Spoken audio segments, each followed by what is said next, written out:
The month of February is National African American History Month, and NASA joins the celebration to honor some of the contributions of African Americans that have dedicated their lives to spaceflight and the pursuit of discovery. Today we'll be discussing this subject with Sheela Yomekpe, a biomedical engineer and a flight controller here at the Johnson Space Center. Sheela, thanks for being with us today. Happy to be here. Okay, so tell us a little bit about what the observance of this particular holiday means to you and to spaceflight. I think for me it has changed over time.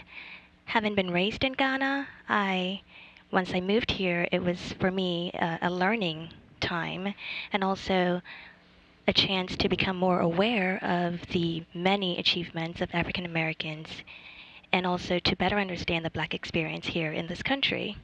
Over time, it's not just about celebrating the achievements, but it's also a time to reflect on how we can contribute to what's been done thus far and encourage others to become a part of it. Excellent. So your contribution, I guess, would be being a flight controller here at the Johnson Space Center. Can you tell me how the space business interests you? So that was a bit of a long story for me. It started with a love for airplanes. I fell in love with airplanes when I was 4 on my second airplane ride, and I thought, this is the best thing. I have to find a way to always be on an airplane. Growing up in Ghana, I wasn't aware of any women in aviation at the time, and the only thing I could think of was to become a flight attendant. So I set the goal at 4. I was going to be a flight attendant. So this was my goal until I was about 10 when I was discussing this with one of my teachers. And he asked, well, don't you want to fly the airplane? And I thought, well, could I? And he said, why not? So then I thought, well, someday I'm going to fly an airplane. So a few years later, my sister and I moved here to the U.S., and after high school, I chose to go to college to pursue a degree in the STEM field and also obtain my private pilot certificate. So after I did this and graduated, I came here to Houston, actually. I interned at the Hobby Airport in operations. And after that, I moved on to Ellington Field.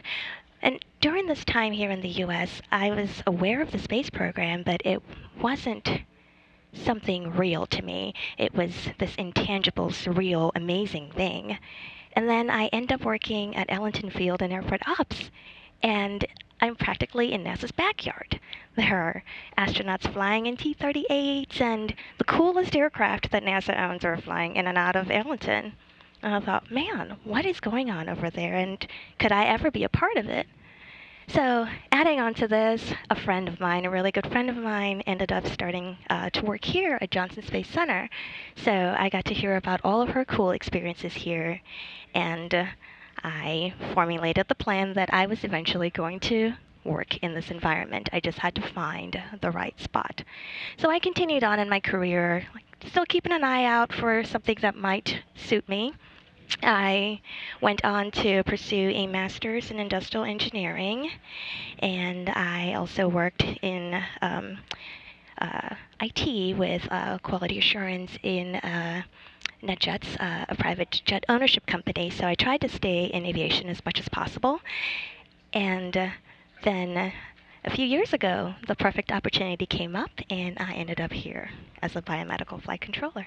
Quite the resume. Can you tell us a little bit about what you do at NASA right now? Sure. As a biomedical flight controller, I am part of a team whose primary function is to ensure astronaut health and safety by providing operational and engineering support here in the MCC. So some of the equipment or hardware on station that we support are the exercise equipment, so the treadmill T2, and the cycle ergometer, CVIS, and the resistive device, which functions the same way as, or serves the same function as a weight machine here on the ground, ARED. Um, so, in addition to the exercise equipment, we also support air quality monitoring devices, radiation monitoring devices, and that's just to mention a few because the list could go on. A lot of cool hardware that we talk about every day because the astronauts do exercise about 2.5 hours per day. Yes. So, can you tell us about where you see the future of spaceflight, what that means for kids, for girls growing up? And yes, I think the immediate future holds the return for human spaceflight from U.S. soil, which hopefully will reignite the interest in the space program and encourage the youth to pursue education in the STEM field. Long term, hopefully, we will achieve a visit to Mars. And the platforms like ISS is helping pave the way, and it's going to take a lot of research and breakthroughs in just all areas of science, technology, engineering, and the efforts of people with different backgrounds, different experiences coming together to work as a unit to help us achieve this. Diversity is definitely one of the main objectives of NASA, and it's to achieve these goals. We need a round perspective of thinking. Sheela, I'd like to thank you for being with us today. This is Sheela Yomekpe, biomedical engineer and flight controller here at the NASA Johnson Space Center. Thanks for being with us. Thank you.